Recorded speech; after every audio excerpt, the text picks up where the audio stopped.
I lived in Lynn all my life, and but in my 20s, I moved to Maine. I moved to the state of Maine because I wanted to become famous. That's right, I moved to Maine because I wanted to become famous. like that was the first in a series of really interesting business decisions on my part. It was like moving to the moon to become famous, right? So I moved to Maine, and prior to that, I had hitchhiked for 3 years. Do you believe that? Like, you're looking at somebody who hitchhiked around the country with his girlfriend for 3 years, with his girlfriend that he's still married to. Let me start from the beginning. I'm going to say that sentence again. You are looking at someone who hitchhiked around the country for 3 years with his girlfriend that he is still married to. I think I'm the Holy only. moly! I think I'm the only human being on earth that could speak that sentence and have it be true. Right? But it is true. I hitchhiked around the country for 3 years with my girlfriend and then my wife. We were like, not married at first and then married at the later in the thing. So before I moved to Maine, that's what I've been doing, hitchhiking. So when I got to Maine, I had no marketable skills at all. I couldn't do anything. I didn't know how to do anything. I was an excellent hitchhiker, but nobody was hiring.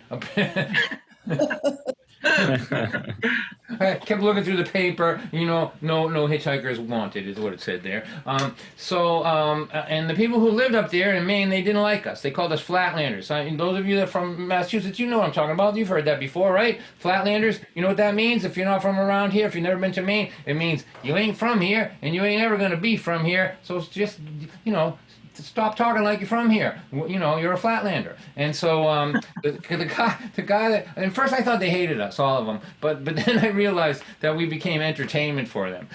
I'm sure they had a pool going. Like, after about a month of us living in their neighborhood, they were like writing down, who's got January 15th for the date where these two hippies freeze to death in that house over there, right?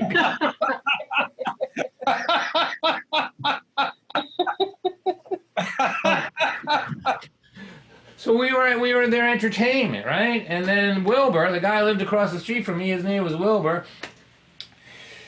He tortured us about being not from there all the time, but he was also nice to us. That's like a Maine thing. Do you know what I mean? Like, they can be mean to you and nice to you at the same time. I don't really understand it, but I recognize it when I see it, And he was like that. He ran a hose through the culvert underneath the street from his well to our house so that we could have running water, because the house had no plumbing, no running water, and it had a two-seater outhouse, right? My parents, Larry and Franny White, have had many occasions to be disappointed in me over the years. But their disappointment when they came to visit me in this house and realized that there was no flushable toilet, their disappointment in me was palpable. It was palpable. You could see it. My father said to me, Donnie, I never told you this, but when you were young, I dropped you on your head, and I never told anyone about it. But I think that where you live now and how you've chosen to live, I think it's a direct result of that, me dropping you when you were little. That's what he said. And then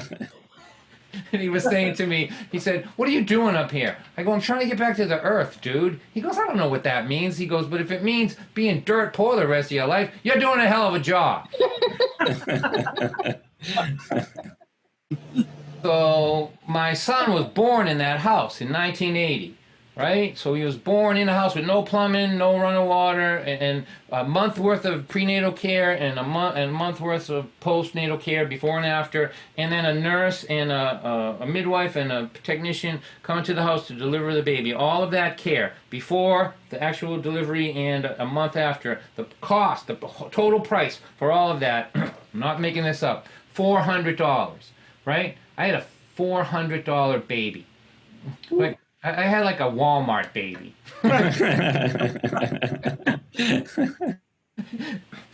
And when he was born, we brought him to Wilbur. We said, Wilbur, because we were cocky now, we're like, Wilbur, you can say what you want about us, but this is a Mainer. He was born in that house right there. He was born in Maine. You can't call him a Flatlander. He's a Mainer. And this is what Wilbur said to me, and I want you all to listen to this, because this has stayed with me all my life. It is one of the funniest and kind of meanest things I've ever heard in my life, and it will give you a good example of how razor sharp the Maine sense of humor is. So I go, Wilbur, this is a Mainer, he's born in Maine. And he goes, well, if your cat crawls in the oven and has kittens, you don't call them biscuits now, do you?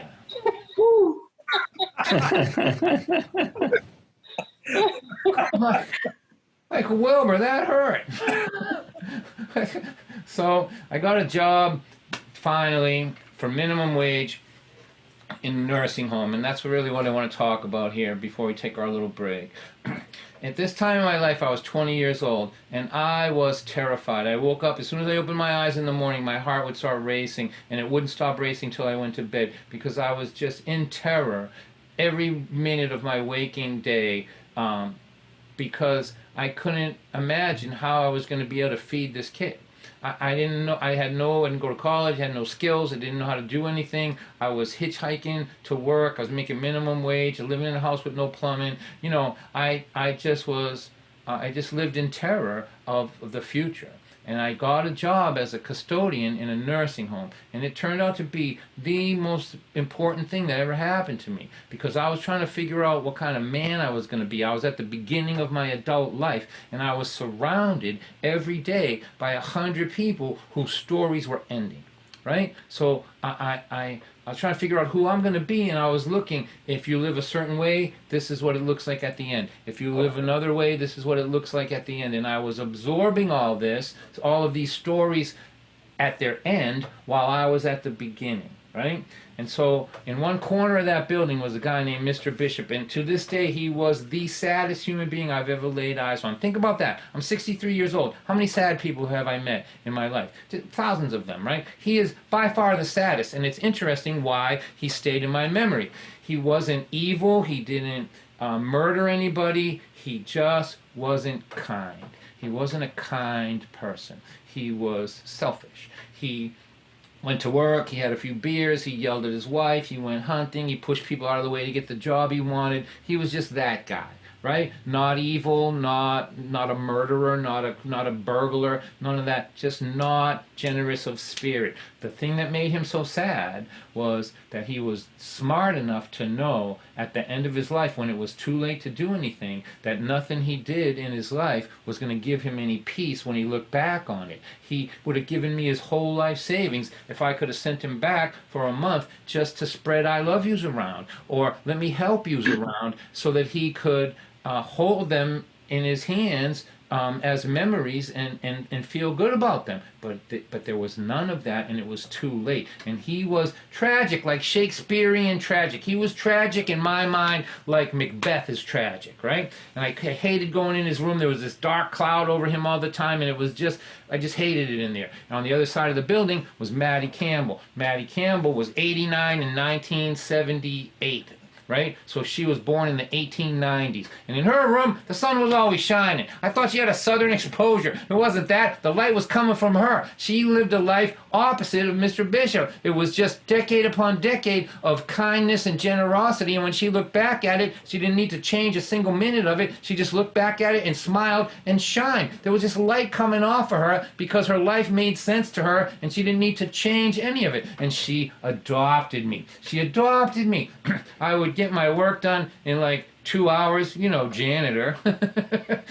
And I would take my chair and sit it next to her bed, and she would just teach me these things from this amazing life. You know, I'm 20 years old and being mentored by somebody almost 90, right? And I would complain about how hard my life was. And, you know, and she would, I feel bad about it now. I was complaining about having to hitchhike up and down the road to work, and to a woman who didn't see a combustion engine till she was 40 years old, probably, right? Lived in the most frozen hunk of, wilderness that there was in this country, but I did it. And then I would complain, and she would listen to me with her eyes closed. You know how the elderly will listen with their eyes closed like that? And then I would finish complaining about how hard my life was, and she'd open one eye and say to me, "Are you sure you're being honest with yourself?" And I would muster some sort of weak response, and she would go like this, just wave me off. She'd go think about that. Like, go think about that. I'm tired. Come back tomorrow. And she was funny, like really funny. Like I would have loved her if she wasn't funny, but being funny really, really pushed me over the edge with her. It just made me just, it just made it perfect. One time she handed me a piece of paper. I go, "What's this?" She goes, "This is my epitaph." I opened it up and it said, "Here lies Maddie. She had 1,000,000 ills. It wasn't those that killed her. It was the 500,000 pills."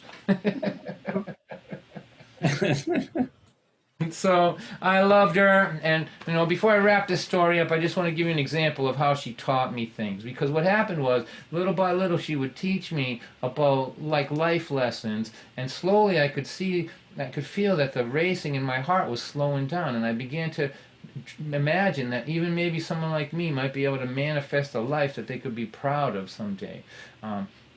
So one day I was complaining to her about having to borrow money from my parents. I had to borrow $400 to pay my rent, and I knew they'd give it to me, but I was so sick of asking people for help, and I was complaining to Maddie. I was like, "I don't want to ask people for help anymore, Maddie. I want to be able to do this on my own. I can't stand asking people for help anymore." And she said, "It is your responsibility to let the people who love you help you." And I said, "No, it is not my responsibility to do that." And she said, "How do you feel when you are in a position to help somebody that you love?" I go, "That's different."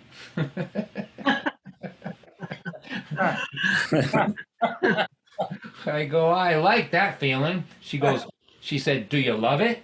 I go, "As a matter of fact, I do love it." She goes, "Then why would you deny the people who love you this feeling that you love so much?" And I'm telling you, it made something pop inside my brain. Like I could feel synapses being created to accommodate a new piece of information that I promise you I wouldn't have come across on my own until I was 50 years old. And gently, she just fed me these little pieces of wisdom. And all of a sudden, I began to think of myself as somebody who might be able to make a life that he could be proud of. And then Maddie Campbell died. She died, and I was heartbroken. I was heartbroken. I knew I had to put my big boy pants on now and figure this stuff out for myself. Nobody's going to wave me off and tell me to go think about it. I had to do it myself.